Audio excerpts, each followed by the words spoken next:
Okay, guys, next important topic is RAG. What do you mean by RAG? First, అసలు RAG అంటే ఏంటి అన్నది మనం కొంచెం తెలుసుకుందాం. RAG అంటే ఏంటి? ఫస్ట్ థింగ్ ఫుల్ ఫామ్ తెలుసుకోండి. ఇట్స్ రిట్రీవల్ ఆర్గ్యుమెంటెడ్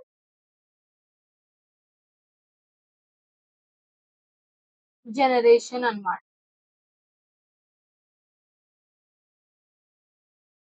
రిట్రీవల్ అంటే ఏంటండి? ఫెచ్చింగ్. ఫెచ్చింగ్ ని మనం రిట్రీవల్ అంటాం. ఆర్గ్యుమెంటెడ్ అంటే ఏదైనా ఒక రియల్ టైమ్ అప్లికేషన్ కి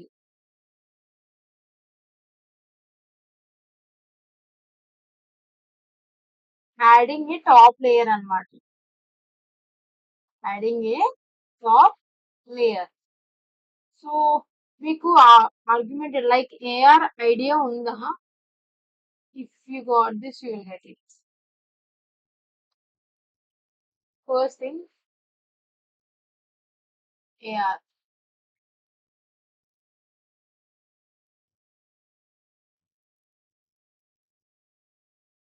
ఇఫ్ యూ అబ్జర్వ్ చేస్తే మీకు ఇక్కడ రియల్ టైమ్ అప్లికేషన్ లో చైర్ అన్నది ఉండదు. ఆ రియల్ టైమ్ అప్లికేషన్ కి అడిషనల్ గా ఒక లేయర్ లా ఈ చైర్ అనేది ఆర్గ్యుమెంట్ చేసాం అన్నమాట. This is what you mean by argumented అన్నమాట. అంటే ఏంటి, అక్కడ లేని దాన్ని మనం అడిషనల్ గా ఒక టాప్ లేయర్ 3D డైమెన్షన్ ని యాడ్ చేసి అక్కడ ఉన్నట్టు చూపించడాన్ని ఆర్గ్యుమెంటెడ్ అంటారు.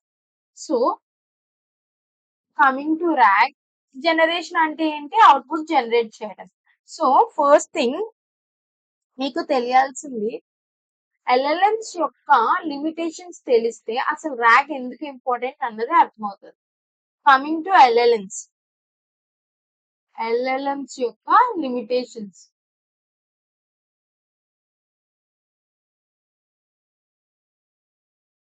లైక్ కట్ ఆఫ్ డేట్ ఒకటి. నెక్స్ట్ వచ్చేసి కంటెక్స్ట్, అంటే తీసుకునే ఇన్పుట్ ఉంటుంది కదా, అది ఫిక్స్డ్ గా ఉంటుంది. అంటే ఇన్ని టోకెన్స్ మాత్రమే నేను ఇన్పుట్ గా తీసుకోగలను, అంతకు మించి మీరు ఇవ్వాలి అనుకున్నా నేను ఇన్పుట్ తీసుకోను అని. కంటెక్స్ట్ విండో అన్నమాట, దాన్నే కంటెక్స్ట్ విండో అంటారు. Next thing data privacy. Coming to, ఇప్పుడు జెమినీ అయినా అడుగుతాం.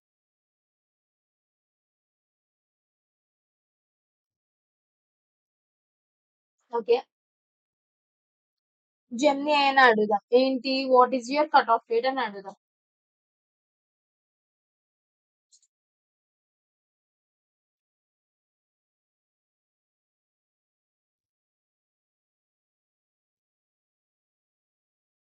సో యా, ఇదేంటి, జనవరి 2025 వరకు జరిగిన అన్ని విషయాల మీద జెమినీకి ఐడియా ఉంటుంది కానీ దాని తర్వాత జరిగే ఏ విషయం మీద జెమినీకి ఐడియా ఉండదు. And context window.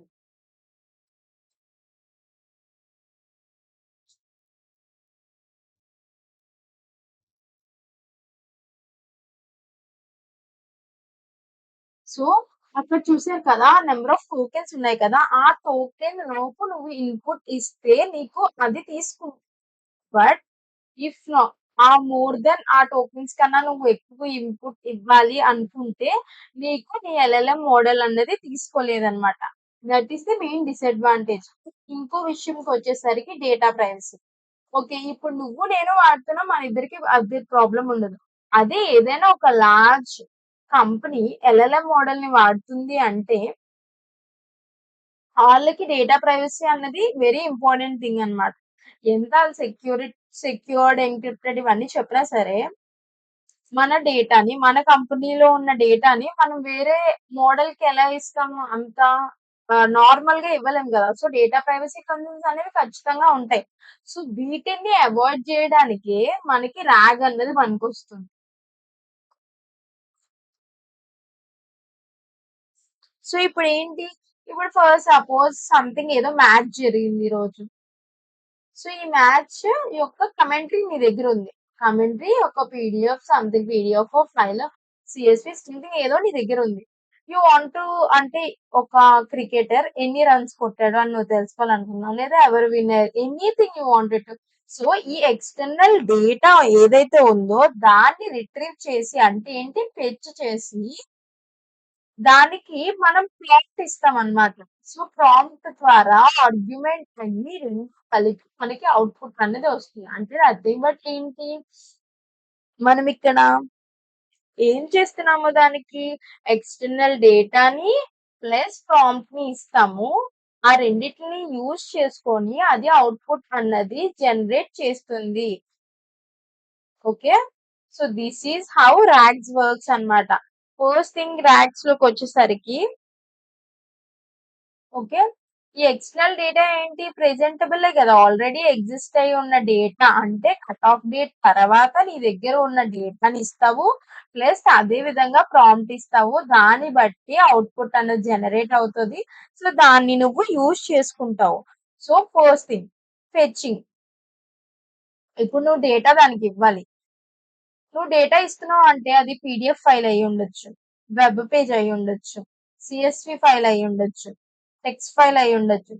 ఇన్ని ఫైల్స్‌లో ఇన్ని డిఫరెంట్ వేస్‌లో నువ్వు కోడ్ రాస్తే ఇఫ్ ఇన్ కేస్ నీ తర్వాత if you want to use it again అండి. ఇప్పుడు మొత్తం కోడ్ అంతా మార్చుతారా? ఇప్పుడు పీడీఎఫ్ ఫైల్‌ని చేసావు. దాని తర్వాత టెక్స్ట్ ఫైల్‌ని చేయాలంటే మొత్తం కోడ్ అంతా మార్చలేం కదా!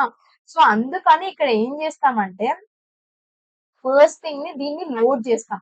మనం ఇచ్చే డేటా అన్నది లోడ్ చేస్తాం. లోడ్ చేసి ప్రతిదాన్ని డాక్యుమెంట్ కింద కన్వర్ట్ చేసుకుంటాం. లిస్ట్ ఆఫ్ డాక్యుమెంట్స్ అంటారు. లిస్ట్ ఆఫ్ డాక్యుమెంట్స్ కింద కన్వర్ట్ చేసుకొని దీన్ని మనం యూజ్ చేస్తాం ఫెచింగ్‌కి. సో, దీనివల్ల ఏంటి ఓన్లీ సింగిలే ఉంటుంది. ఐ మీన్ ఓన్లీ డాక్యుమెంటే ఉంటుంది నీకక్కడ లాస్ట్‌లో. ఫస్ట్ నీకు పీడీఎఫ్ ఇచ్చారనుకో పీడీఎఫ్‌ని డాక్యుమెంట్‌లోకి మార్చుతావు. వెబ్ ఇస్తే వెబ్‌ని మార్చుతావు. టెక్స్ట్ ఇస్తే టెక్స్ట్‌ని.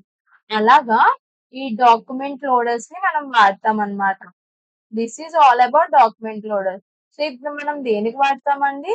నథింగ్ బట్ ఫెచింగ్‌కి మనం డిఫరెంట్ డిఫరెంట్ ఫైల్స్ వాడుతూ ఉంటాం గదా! ఆ డిఫరెంట్ డిఫరెంట్ ఫైల్స్ కాకుండా లాస్ట్‌కి డాక్యుమెంట్ కింద చేస్తాం ఆ ఫైల్స్ అన్నిటిని. So, we can use it. దీన్ని మనం వాడుకోగలుగుతాం. ఈజీగా యాక్సెస్ చేసుకోగలుగుతాం కాబట్టి. నెక్స్ట్ థింగ్ డాక్యుమెంట్ లోడర్స్‌లో ఈ యొక్క డాక్యుమెంట్ లోడర్స్‌లో మనకి 2 టైప్స్ ఉన్నాయి.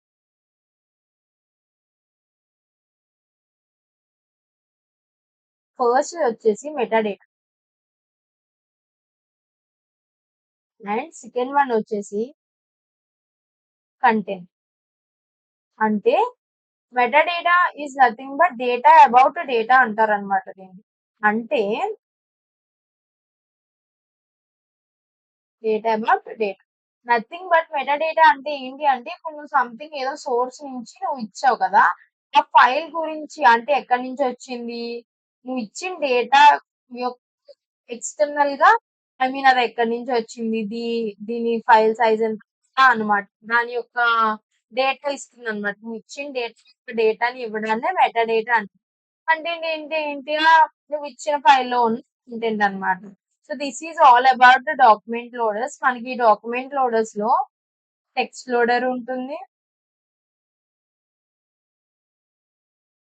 పీడీఎఫ్ లోడర్ ఉంటుంది.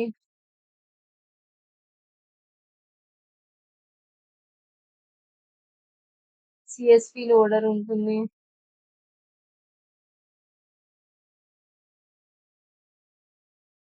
వెబ్ పేజ్ లోడర్ ఉంటుంది. Anything any type of loader but ప్రతీది సిమిలరేనండి.